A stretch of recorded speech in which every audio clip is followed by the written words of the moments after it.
Conor McGregor has more to say, so he joins us now on SportsCenter. Conor, I've never met you. My name's Michael Smith, but I'm going to say this to you, my man. You did your job. You did your job. You have got my money. Yeah. You have got my money for this fight. So if your goal was to sell this fight, you did that. Was your goal also to get under Floyd's skin, and do you think you accomplished that goal? You know, I wasn't really, I suppose, sure what to expect. The format is a lot different. They were very vague on the details. There were speeches and all. I seen guys get up with like full speeches. I was like, frankly, I couldn't hear when they were speaking, so I didn't even know who they were. There was some guy with grey hair, big afro, that was talking. So, look, I just went up and had fun and embraced it. The crowd is amazing, 20,000 people here in the arena. As far as Floyd, whatever, he's a small man, so he looks frail to me. I see a half a fire. I don't see the finished product. I see a weak core, small legs. I see a man who would be easily and will be easily dismantled. Inside 4 rounds? Why are you so confident you can beat him inside 4 rounds? I believe so. His little head. His little head and my big fist. They don't go together. So he will be done in 4. He's hard to hit. He's one of the best defensive fighters in history. How you gonna land a I don't care. I disagree. Okay. He can catch it on the glove as well. That's enough to knock him out. My shots break the guard. Check the facts. I bounce heads off the canvas. Okay, you can say this, I can't, but I mess with you, and I don't want to use the word mess. You would use a different word, that's for sure. As Mike mentioned, there's a lot of people that don't expect you to really compete in this fight. I've been one of them. What's your message to all those He was people talking who like he's going to come over to this.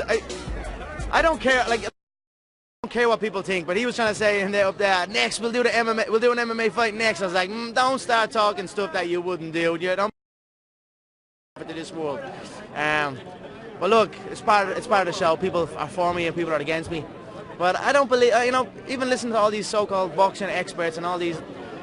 I don't believe them when I'm listening to them. They sound scared to me.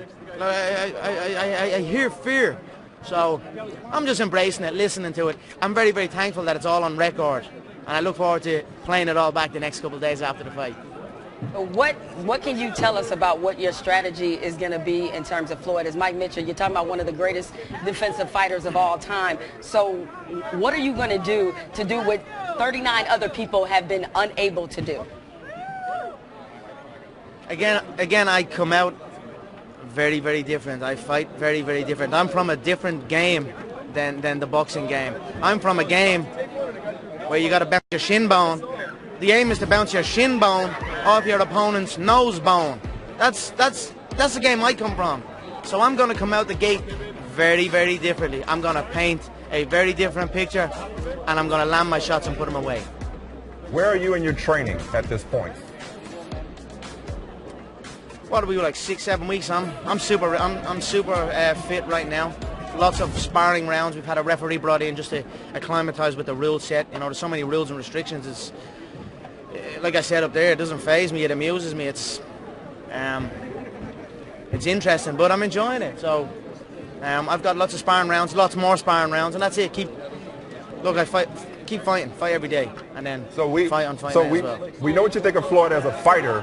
What did you think of his performance at the press conference, especially when he pulled out the $100 million check? You said pay the tax man. He says he's paid up with the IRS. What did you think of that stunt? Oh, stop, I don't know. He was in a tracksuit, that's all I need to know. Something like this in a track, I don't know. Look, leave him to it. He's whipping out checks and he's talking this and he's talking that. He owes his bollocks out to the IRS. The Rolls Royces are 2012 out there, they're the old model. So that tells me all I need to know. He is. Well, look, pace yourself. Y'all got 3 more cities of this. Right. This is a 4-city promotional tour, and I'm sure more people like me will accept the sales pitch and give you that money. Thanks for all the wonderful sound bites. Trust me, we appreciate it. Thank you. Thanks so much. Right. Thank you. Good luck.